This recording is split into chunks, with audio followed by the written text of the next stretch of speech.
Hi students, welcome to online video class of income tax.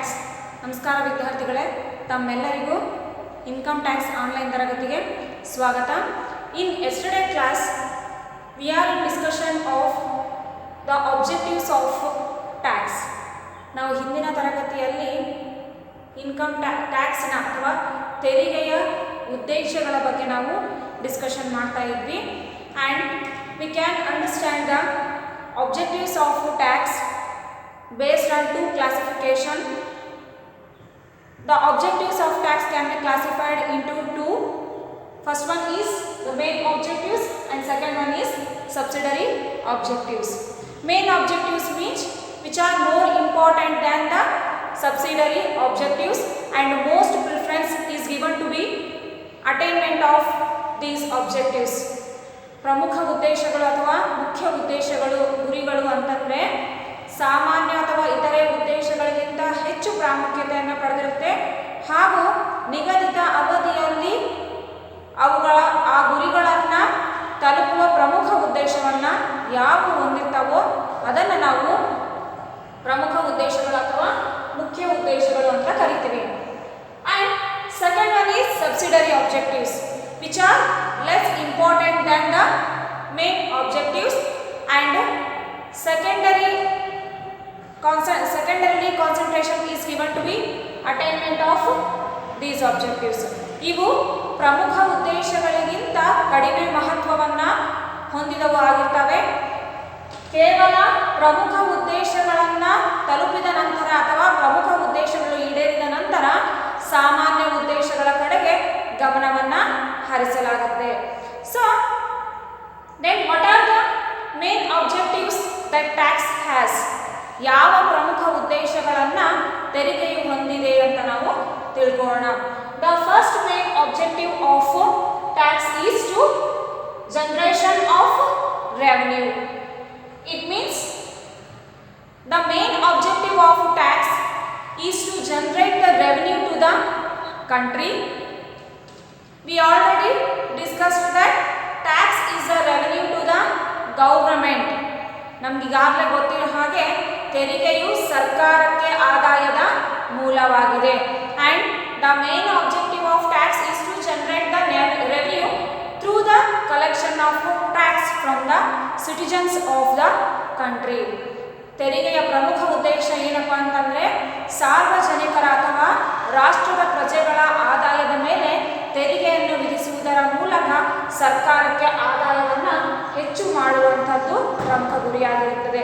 The main objective of tax is to generate revenue to the government through the tax and means the tax is collected by the citizen of the country whose income of the previous year exceeds the minimum tax limit. ಯಾರ ಹಿಂದಿನ ವರ್ಷದ ಆದಾಯವು ಸರ್ಕಾರ ನಿಗದಿಗೊಳಿಸಿದ ಆದಾಯಕ್ಕಿಂತ ಹೆಚ್ಚಿಗೆ ಆಗಿರುತ್ತೋ ಅವರು ಸರ್ಕಾರಕ್ಕೆ ತೆರಿಗೆಯನ್ನು ಪಾವತಿಸುವ ಹೊಣೆಗಾರಿಕೆಯನ್ನು ಹೊಂದಿರ್ತಾರೆ. By this way tax aims to generate the revenue to the government. Next, the second main objective of tax is to maintenance of welfare of the state. It means the amount which is collected in the form of tax, that particular amount will be introduced in the welfare activities of the state. ಸರ್ಕಾರವು ಸಾರ್ವಜನಿಕರಿಂದ ತೆರಿಗೆಯ ರೂಪದಲ್ಲಿ ಗಳಿಸಿದಂತಹ ಹಣವನ್ನು ಸಮಾಜದ ಕಲ್ಯಾಣಕ್ಕಾಗಿ ಅದನ್ನು ಉಪಯೋಗಿಸ್ತದೆ. It means introducing new educational schemes or introducing medical facilities or giving financial assistance in order to start up the business, whatever it may be. So in order to increase the welfare of the community in the country, tax amount is helpful in order to carry out various welfare activities. ತೆರಿಗೆಯು ಸಮಾಜದಲ್ಲಿ ವಾಸಿಸುವಂತಹ ಜನರ ಕಲ್ಯಾಣವನ್ನು ಮಾಡೋದಕ್ಕೋಸ್ಕರ ಅವಶ್ಯಕವಿರುವಂತಹ ಹಣವನ್ನು ಈ ತೆರಿಗೆಯು ಒದಗಿಸುತ್ತದೆ. It means the amount which is collected in the form of tax, that the particular amount new welfare activities of the government in order to standardize the living standard of people, or creating more employment opportunities to the people, or introducing new medical facilities or any other educational facilities, and etc. Next, the third main objective of tax is to prevention of concentration of economic power. It means no one can escape from the paying of tax to the government. ಹಾಗಂದ್ರೆ ಸರ್ಕಾರ ವಿಧಿಸಿರುವಂತಹ ತೆರಿಗೆಯನ್ನ ಪಾವತಿ ಮಾಡುವುದರಿಂದ ಯಾವೊಬ್ಬ ವ್ಯಕ್ತಿಯು ಹಿಂದೆ ಉಳಿಯುವಂತಿಲ್ಲ. It means tax considers all the people equally. ಎಲ್ಲ ಜನರನ್ನ ಅದು ಸಮಾನ ದೃಷ್ಟಿಯಿಂದ ನೋಡುತ್ತದೆ. All people has to pay the tax whose income exceeds the minimum tax limit. ಪ್ರತಿಯೊಬ್ಬ ಸಾರ್ವಜನಿಕರು ಸರ್ಕಾರಕ್ಕೆ ತೆರಿಗೆಯನ್ನು ಪಾವತಿ ಮಾಡಬೇಕಾದಂಥದ್ದು ಅವಶ್ಯಕವಾಗಿರುತ್ತದೆ. ಯಾವ ವ್ಯಕ್ತಿಗಳ ಆದಾಯವು ಕನಿಷ್ಠ ಆದಾಯಕ್ಕಿಂತ ಹೆಚ್ಚಿಗೆ ಇರುತ್ತದೆಯೋ. So tax will not consider any people or discriminate any people based on the financial position or caste or region or whatever it may B.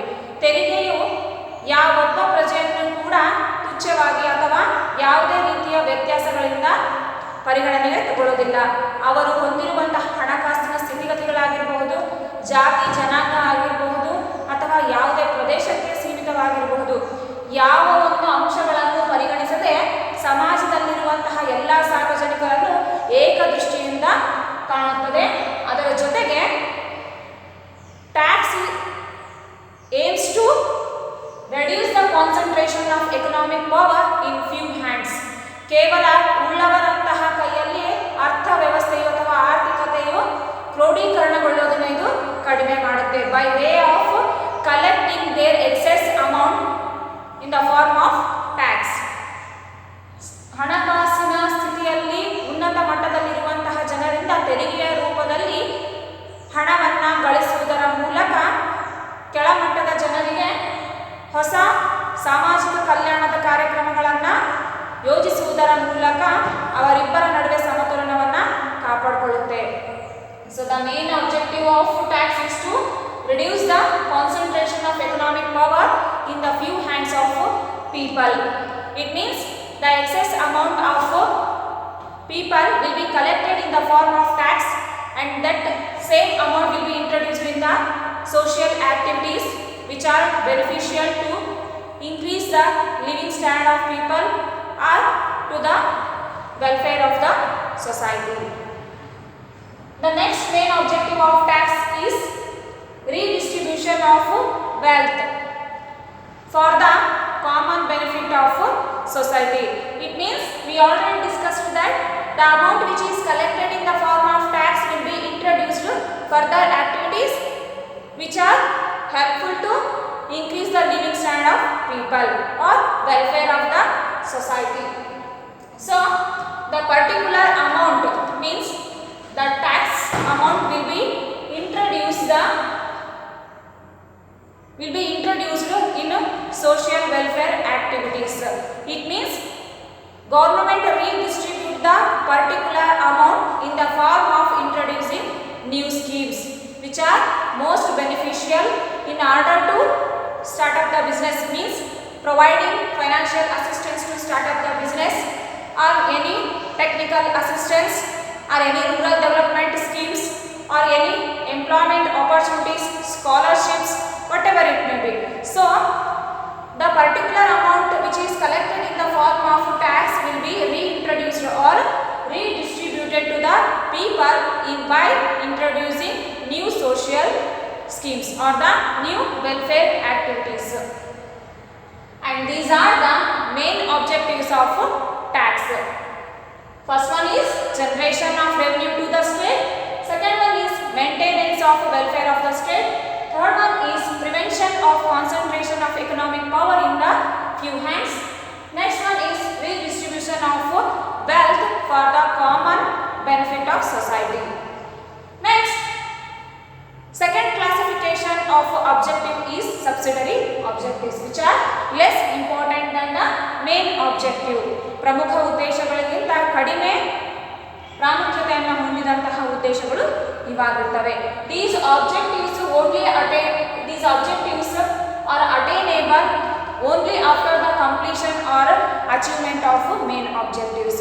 ಈ ಸಾಮಾನ್ಯ ಉದ್ದೇಶಗಳನ್ನ ಕೇವಲ ಪ್ರಾಥಮಿಕ ಉದ್ದೇಶಗಳು ಅಥವಾ ಪ್ರಮುಖ ಉದ್ದೇಶಗಳ ಈಡೇರಿಕೆಯ ನಂತರ ಮಾತ್ರ ಇವುಗಳ ಬಗ್ಗೆ ಗಮನವನ್ನು ಹರಿಸ್ತಾರೆ.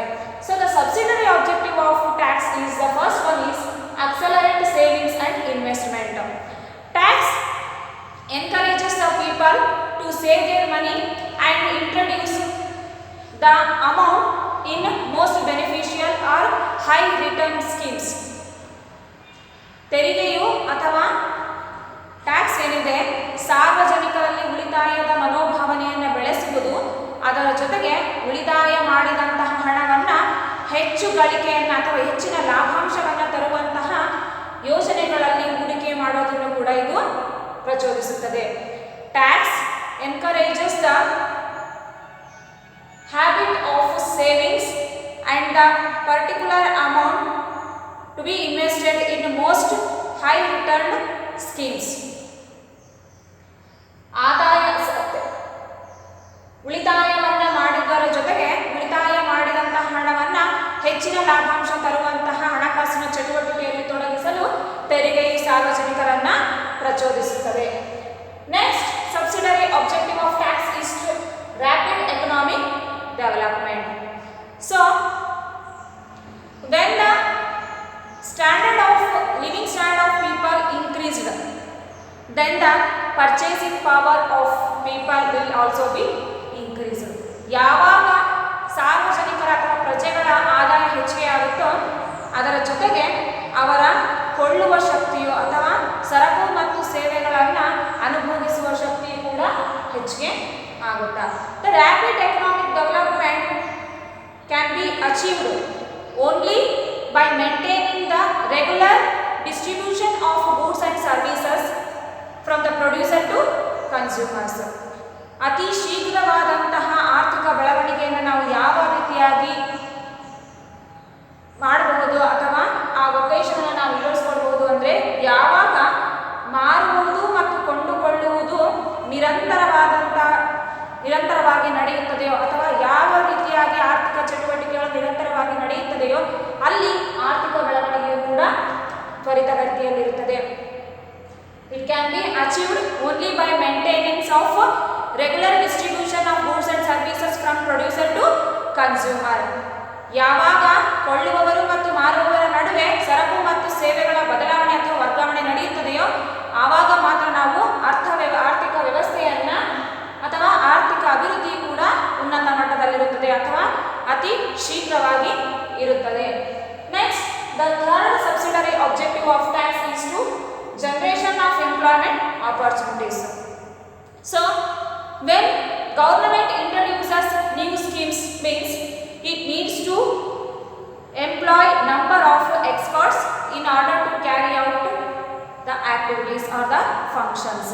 ಯಾವಾಗ ಸರ್ಕಾರ ಹೊಸ ಯೋಜನೆಗಳನ್ನು ಸಾಮಾಜಿಕ ಕಲ್ಯಾಣಕ್ಕಾಗಿ ಜಾರಿಗೆ ತಂದಂತಹ ಯೋಜನೆಗಳನ್ನು ಕಾರ್ಯಗತಗೊಳಿಸುತ್ತೋ ಆವಾಗ ಆ ಯೋಜನೆಗಳ ಪ್ರಮುಖ ಉದ್ದೇಶಗಳನ್ನು ಅಥವಾ ಕಾರ್ಯಚಟುವಟಿಕೆಗಳನ್ನು ನೆರವೇರಿಸಲು ಅಗತ್ಯವಿರುವಂತಹ ಸೂಕ್ತ ವ್ಯಕ್ತಿಗಳನ್ನು ಆಯ್ಕೆ ಮಾಡಿಕೊಳ್ಳುತ್ತೆ.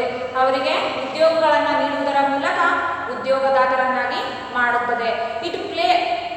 It tax increases employment opportunities indirectly to the community. ಈ ತೆರಿಗೆಯು ಸಾರ್ವಜನಿಕರಿಗೆ ಉದ್ಯೋಗಾವಕಾಶಗಳನ್ನು ಅಪ್ರತ್ಯಕ್ಷವಾಗಿ ಒದಗಿಸುತ್ತದೆ. It means the amount which is collected in the form of tax will be introduced in new welfare activities. In order to carry out these welfare activities the number of employees will be appointed. ಈ ಯೋಜನೆಗಳ ಅಥವಾ ಸಾಮಾಜಿಕ ಕಲ್ಯಾಣದ ಯೋಜನೆಗಳನ್ನು ಜಾರಿಗೆ ತರಲು ಅಥವಾ ಅದರಲ್ಲಿರುವಂತಹ ಕಾರ್ಯಚಟುವಟಿಕೆಗಳನ್ನು ನೆರವೇರಿಸಲು ಅನೇಕ ರೀತಿಯ ಸಮರ್ಥವುಳ್ಳ ವ್ಯಕ್ತಿಗಳನ್ನು ಉದ್ಯೋಗ ನೀಡುವುದರ ಮೂಲಕ ಕಾರ್ಯಗತಗೊಳಿಸುತ್ತದೆ. It means tax is helpful to increase the employment opportunities to the people. So These are all the subsidiary objectives of tax. First one is accelerate savings and investment. Second one is to attain the rapid economic development. And third one is generation of employment opportunities to the public. So this is about the objectives of tax. ಇದಿಷ್ಟು ತೆರಿಗೆಯ ಉದ್ದೇಶಗಳು. The objectives of tax can be studied or can be classified under two heads: main objectives and secondary objectives. Then in next class we will discuss about the types of tax. ನಾವು ಮುಂದಿನ ತರಗತಿಯಲ್ಲಿ ತೆರಿಗೆಯ ಪ್ರಕಾರಗಳ ಬಗ್ಗೆ ನಾವು ತಿಳಿದುಕೊಳ್ಳೋಣ. Thank you.